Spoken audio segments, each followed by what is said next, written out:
रामकृष्ण हरी. ज्ञानेश्वर माऊली यांच्या गाथ्यातील एक दुसराच अभंग आहे हा.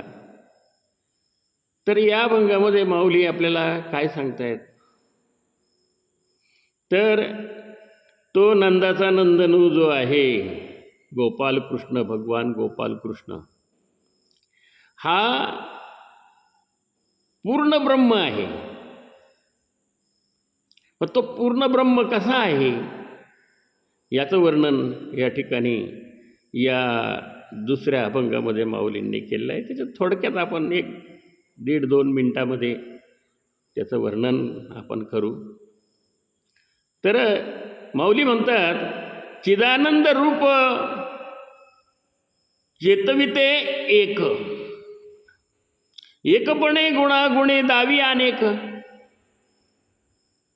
आदी अंती गुण सर्वत्र निर्गुण,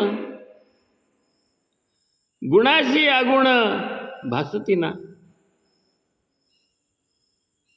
कैसे झाले आरोपी गुणी गुणावृत्ती, सगुण पाहते अंतरले गती, बाप रखुमादेवी वरू, विठ्ठलू नंद नंदनू, आदी अंतू एकू पूर्ण सनातनू गे माये. माऊली म्हणतात तो पूर्ण सनातन आहे, पूर्ण सनातन ब्रह्मच आहे. चिदानंद स्वरूपाचा तो भगवान गोपाल कृष्ण, तो चिदानंद स्वरूपाचा गुणामुळे अनेक रूपाने दिसतो.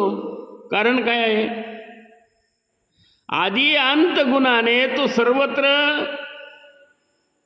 निर्गुण स्वरूपामध्ये सगळीकडे पसरलेला आहे, सगळीकडे आहे.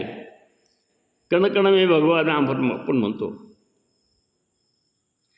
पण तो सर्वांना वेगवेगळा दिसतो, भासतो. काय त्यामुळे गुणच अगुण झालेले दिसतात. कारण की त्या गुणांच्या ठाई हे गुण कसे दिसतात हेच काही कळत नाही. आणि सगुण रूप त्याचं जे काही आहे हे पाहायला गेलं